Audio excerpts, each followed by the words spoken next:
माता भगवती के चरणों में सादर नमन। प्यारे बच्चों, अक्सर आपके एग्जाम में आते हैं एक प्रश्न, क्वासियरकोर और मेरास्मस, नाम सुना होगा। प्रोटीन की कमी से अक्सर बालकों में क्वासियरकोर, मेरास्मस और मेरास्मिक क्वासियरकोर तीनों देखने को मिलता है। तो अगर प्रश्न ये आए कि क्वासियरकोर क्या है, क्या होता है क्वासियरकोर, कई बच्चे कंफ्यूज कर जाएंगे। क्या होती है उम्र बच्चों की, कब बालकों में दिखाई पड़ता है, क्वासियरकोर के क्या लक्षण हैं? तो चलो आज मैं आपको बताती हूँ। क्वासियरकोर उन बालकों को होता है जिनके आहार में कार्बोहाइड्रेट की तो पूर्णता होती है, जिनको भोजन में कार्बोहाइड्रेट पर्याप्त मात्रा में होता है मगर प्रोटीन उपलब्ध नहीं होता है। इसकी खोज की थी सिस्ली विलियम ने 1935 ईस्वी में। यह है एक अफ्रीकन शब्द। क्वासियरकोर एक अफ्रीकन शब्द है जिसका ये अर्थ होता है, इसका क्या अर्थ होता है, वह रोग जो पहले बच्चे को दूसरे बच्चे के जन्म के बाद होता है। यह पहले बच्चे को कब होगा? जब दूसरा बच्चा जन्म ले लेगा। क्वासियरकोर अफ्रीकन बच्चों को ज़्यादा हुआ। 1935 में इसकी खोज हुई, सिस्ली विलियम ने किया। इसको हम कह सकते हैं sickness of the developed child. Sickness of the developed child. और इस रोग से पीड़ित बालक को शुगर बेबीज भी कहते हैं। देखने में बालक तो बड़ा तंदुरुस्त लगेगा, हट्टा कट्टा लगेगा, फूला फूला लगेगा उसका बदन, लेकिन उस बालक के शरीर में प्रोटीन की कमी होती है। उसका जो शरीर फूला फूला रहता है वो मांसपेशियों के कारण नहीं होता है, बल्कि सूजन के कारण होता है, ओडीमा के कारण होता है, सूजन के कारण होता है। बालक के शरीर में वृद्धि जो होनी चाहिए, शारीरिक वृद्धि, वो रुकावट हो जाती है, अवरुद्ध हो जाता है। बालक का वजन और लंबाई दोनों कम हो जाता है। तो मैं जो बता रही हूँ क्वासियरकोर क्या है, क्यों होता है, तो जब आहार में, बालकों के आहार में पर्याप्त मात्रा में कार्बोहाइड्रेट युक्त भोजन दिया जाता है, लेकिन उसके आहार में दूध, दही, दूध से बने प्रोडक्ट, दाल अथवा अन्य प्रोटीन स्रोतों से प्राप्त भोजन नहीं दिया जाता है, कम मात्रा में मिलता है, तब ऐसे बालक को क्वासियरकोर नामक रोग हो जाता है। बात समझ में आ गई? बालक का शरीर तो फूला फूला दिखेगा, बदन दिखेगा एकदम भरा भरा सा, लेकिन वो मांसपेशियों के कारण नहीं होता है, वो सूजन के कारण होता है। सूजन तब होती है जब प्रोटीन की कमी हो जाती है और उसके जो ब्लड प्लाज्मा है उसमें एल्बुमिन की कमी हो जाती है और नमक और पानी की अधिकता हो जाती है। और सबसे पहले जो सूजन आता है वो बालक के पंजों और पैरों पर आता है, बाद में जांघ में, हाथ में और मुंह पर फैलता है। और इसी सूजन के कारण जल्दी माता पिता बालक के बीमारी को पकड़ नहीं पाते हैं। बालक तो तंदुरुस्त दिखता है, हाथ पैर सूजन के कारण फूले फूले हुए दिखते हैं, तो ऐसा लगता है बालक तो हमारा तंदुरुस्त है। ये क्वासियरकोर की स्थिति में होता है। किसको होगा? क्वासियरकोर 1 से 4 साल के बालकों में देखने को मिलता है। और इसमें बालकों के मांसपेशियां, अभी मैंने बताया, मांसपेशियों का क्षय हो जाता है क्योंकि प्रोटीन होता ही नहीं। प्रोटीन ही तो हमारी कोशिकाओं को बनाता है। जब आहार में प्रोटीन ही नहीं है, बालकों का आहार में दूध नहीं दे रहे हैं खाने को, दूध से बने प्रोडक्ट नहीं मिल रहा है उनके सेवन के लिए, मांसाहारी भोज्य पदार्थ नहीं दे पा रहे हैं, तब प्रोटीन का क्षय हो जाता है। और इसका प्रभाव ये जो आपके बाँह है, हाथ है, टांग है, इन पर ज़्यादा देखने को मिलता है। बाहें, हाथ और पैर इनके पतले और कमज़ोर से हो जाते हैं। इसके बाद क्वाशहियरकोर के लक्षण में एक लक्षण क्या उत्पन्न हो जाता है, वो ये देखो, मानसिक परिवर्तन। बालक स्वभाव से ही उदासीन हो जाता है। और कोई भी व्यक्ति, जैसे मान लो मुझे ही बुखार आ रहा है, उल्टी दस्त हो रहा है, कोई भी बीमारी की जब स्थिति होती है तो उदासीनता और स्वभाव में चिड़चिड़ापन होना तो आम बात है। तो ये लक्षण बालकों में भी देखने को मिलता है, उदासीनता वाला, चिड़चिड़ाने वाला। और बात बात में बालक रोने लगेगा। बालक को बाहर भेजोगे खेलने के लिए, दूसरे बच्चों के साथ खेल लो, बालक को खेलने में मन नहीं लगेगा। बालक सुस्त रहेगा, आलसी रहेगा, थका थका महसूस करेगा। अत्यधिक तीव्रता की स्थिति में बालक सुस्त होकर के बिस्तर पर लेट जाएगा, सोना पसंद करेगा, पड़ा रहना पसंद करेगा, लेकिन वो एक्टिव नहीं रहेगा। इसका एक लक्षण ये भी है। प्रोटीन की जब कमी होगी तो और एक लक्षण उत्पन्न हो जाता है रक्तहीनता की, एनीमिया की। तो बालक एनीमिक हो जाएगा। बालक कैसा हो जाएगा? एनीमिक हो जाएगा। रक्तहीनता की स्थिति बालकों में उत्पन्न हो जाएगी। तो ये चीज़ आपको देखने को मिला है। इसके बाद देखोगे यकृत में वसा का जमाव हो जाएगा। जब आप डॉक्टर के पास जाओगे दिखाने के लिए तो क्या कहेंगे डॉक्टर साहब, आपके बालक के जो लीवर है उसमें फैट का जमाव हो जाता है। क्यों जमाव होता है? जहाँ प्रोटीन की कमी होगी वहाँ पर यकृत में वसा का जमाव होगा, जिसके कारण जो लीवर का आकार है साइज में बड़ा हो जाएगा और लीवर जो है छूने में कठोर महसूस होगा। और जब लीवर बड़ा होगा तो पैनक्रियाज का आकार छोटा हो जाएगा। इसके बाद क्वाशहियरकोर की स्थिति में देखोगे त्वचा पर भी प्रभाव देखने को मिलता है। त्वचा किसी की भी हो, अगर बालक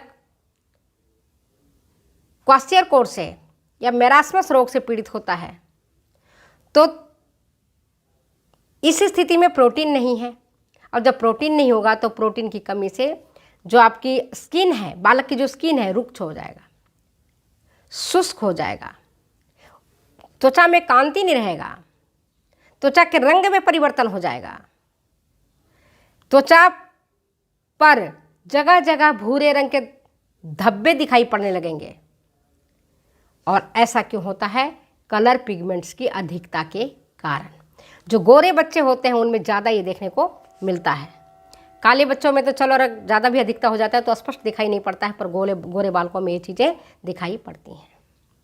इसके बाद एक लक्षण बालकों में उत्पन्न हो जाता है भूख में कमी और डायरिया, लॉस ऑफ एपेटाइट और डायरिया होने लगता है। ऐसे छोटे बालकों को मैंने भी 2 बच्चे को पाला है तो मुझे एहसास होता था छोटे बालक बार बार बिस्तर पर मल त्याग करते हैं, डायरिया हो जाता है। और मेरी बेटी तो इससे बहुत ज़्यादा सफ़र हुई है।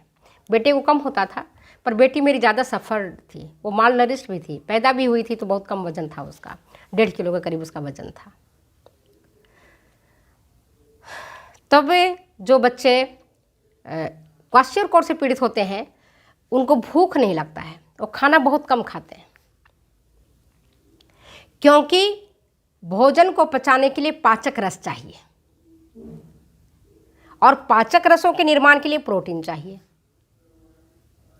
तो जब प्रोटीन नहीं रहेगा तो पाचक रस और एंजाइम से नहीं बनेगा, और जब पाचक रस एंजाइम से नहीं बनेगा तो जो भोजन करना चाहेगा बालक वो नहीं कर पाएगा, उसे भूख ही नहीं लगेगी, कहाँ से करेगा। तो ऐसी स्थिति में बालक को भूख नहीं लगता है, भूख मर जाती है और बालक को भूख तो नहीं लगेगी, इससे तो नहीं लगती है, अतिसार और होने लगता है, बार बार डायरिया होने लगता है, जिससे अधिक मात्रा में उसके शरीर से पानी निकल जाता है, पोटेशियम लवण का निष्कासन हो जाता है और इसका परिणाम क्या होता है? जल संतुलन, वाटर बैलेंस बॉडी का बिगड़ जाता है। कई बार क्वाशहियरकोर से पीड़ित बालकों को उल्टी होते भी देखा जाता है वॉमिटिंग भी होने लगता है। तो सोचो, भूख तो लगा नहीं, डायरिया और हो गया, उल्टी और हो रही है, तो क्वाशेरकोर के एक लक्षण है। इसके बाद एक लक्षण क्वाशेरकोर से पीड़ित बालकों में मिलता है देखने को, वो है म्यूकस मेम्ब्रेन पर भी इसका गलत प्रभाव पड़ता है, बुरा प्रभाव पड़ता है। प्रोटीन की कमी के कारण जो श्लेष्मिक झिल्लियां हैं, म्यूकस मेम्ब्रेन हैं, वो फटने टूटने लगते हैं। और इसी के कारण होठ फटने और कटने लगता है। बालकों के जो होठ कटता है, फटता है, तो क्योंकि ये झिल्लियाँ ही तो हमारे म्यूकस मेम्ब्रेन ही तो जो सबको बांध के रख रहा है। तो इसके कारण होठों के जो दोनों किनारे हैं, ये किनारा है, ये फट जाता है। अक्सर छोटे बच्चों जो कुपोषित रहते हैं ना, उनको आप देखोगे कि होठ ही फट जाते हैं और होठ के दोनों किनारे फट जाते हैं। और जीभ का जो सतह है, टंग, ये रुखड़ा हो जाता है। एक इसकी और पहचान ये है कि बालक का जो मुखड़ा है वह चंद्राकृति का हो जाता है। चंद्रमा के समान इसका फेस दिखने लगता है, गोल, लाइक मून। और दांत जो हैं वो कमज़ोर हो जाते हैं, खराब हो जाते हैं, और छितरे छितरे दांत आने लगते हैं। तो क्वाशेरकोर का एक इम्पैक्ट ये भी देखने को मिलता है। एक प्रभाव ये भी देखना पड़ेगा, नाड़ी संस्थान पर इसका बहुत ही खराब परिणाम देखने को मिलता है। बालक का विकास मानसिक और बौद्धिक रूप से रुक जाता है, क्योंकि जब प्रोटीन की कमी होती है तो न्यूरॉन का भी डेवलपमेंट ठीक प्रकार से नहीं हो पाता है। बालक में सीखने की क्षमता में कमी आ जाती है। क्यों होती है? आपको सब पता है कि प्रोटीन कोशिकाओं के निर्माण के लिए आवश्यक है, अंतःस्रावी हार्मोन के निर्माण के लिए आवश्यक है, पाचन में सहयोग देने वाले एंजाइम्स के लिए आवश्यक है। लेकिन जब हार्मोन तब बनेगा जब प्रोटीन होगा, प्रोटीन ही नहीं आहार में है तो हार्मोन नहीं बनेगा। इस प्रकार से उसके रक्त परिसंचरण में गड़बड़ी उत्पन्न हो जाएगी, नाड़ी गति कम हो जाएगा, हाथ पैर बालक का ठंडा रहने लगेगा, प्रोटीन की बहुत अधिक कमी हो जाएगी। और माता ने अगर बालक को अच्छे चिकित्सक से नहीं दिखाया, उसको भूख बढ़ने की दवाई नहीं दी गई, उसकी डायरिया को रोकने की दवाई नहीं दी गई, उसको उल्टी को रोकने की दवाई नहीं दी गई, उसका देखभाल ठीक प्रकार से नहीं किया गया, उसकी परवरिश ठीक प्रकार से नहीं हो पाई, तो अंततः क्वाशेरकोर से पीड़ित बालकों की मृत्यु हो जाती है। आप भी जानते हो कि 40% तक बच्चे, अब तो काफ़ी इस पर रोक लगा है, अब आंकड़े बदल गए हैं, ये पिछले आंकड़े मैं बता रही हूँ, वो अपने 5वां जन्म साल 5वां वर्षगांठ नहीं मना पाता था। इसके पहले ही उनकी मृत्यु हो जाती थी। कई कारण होते थे, जिसमें क्वाशेरकोर भी था, एक मेरास्मस भी था, बालकों में होने वाले और कई रोग थे जो 6 जानलेवा रोग हैं, टिटनस है, क्षय रोग है, डिप्थेरिया है, कुकुर खांसी है, जिसको टीका के माध्यम से काफ़ी इस पर काबू पाया गया है और बालकों की मृत्यु पर रोक लगी है, रोक हुई है, बालकों को बचाया जाने लगा है। तो नाड़ी संस्थान पर क्वाशेरकोर की स्थिति में बैड इम्पैक्ट पड़ता है। और कुछ अगला लक्षण है विटामिनों की कमी। क्वाशेरकोर से जो पीड़ित बालक होते हैं उनमें कुछ विटामिनों की कमी हो जाती है, खास करके विटामिन बी की कमी हो जाती है, जिसके कारण इनके होठ फट जाते हैं और जो ये होठ का जो दोनों किनारा है वो फटते हैं, जिसको हम चिलोसिस कहते हैं। मुंह पूरा खुल नहीं पाता है, जीभ आ जाना जिसको कहते हैं, जीभ में जलन होना कहते हैं, पूरा मुंह बालक का नहीं खुल पाता है। आप जानते हो कि कई विटामिनों के निर्माण में प्रोटीन प्रीकर्सर की तरह वर्क करता है।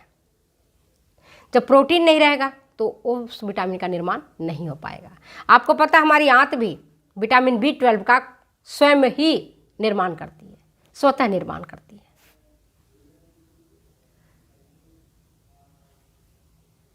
तो अगर प्रोटीन नहीं रहेगा तो विटामिन B12 का भी निर्माण नहीं हो पाएगा। इस तरह से बालक कई रोगों से पीड़ित हो जाता है। तो चलो आज मैंने आपको क्वासियोर के बारे में विस्तार से बताया है और ये आपके इम्पॉर्टेंट हैं for the examination point of view, for the competitive examination point of the view. अगर नेट सेलेक्ट की परीक्षा देते हैं तो उसके लिए भी ये इम्पॉर्टेंट है। और सूखा रोग क्या होता है, इस पर बस एक लाइन बोलूँगी। सूखा रोग तब होगा जब बालकों के आहार में ना तो कार्बोहाइड्रेट पूर्ण मात्रा में है और न ही प्रोटीन दिया जा रहा है। तब ऐसी स्थिति में मैरास्मस, जिसको हम सूखा रोग कहते हैं, बालक पीड़ित हो जाता है। अगले वीडियो में मैं आपको मैरास्मस के बारे में बताऊंगी। तब तक मुझे जाने की दो इजाज़त। Okay, bye.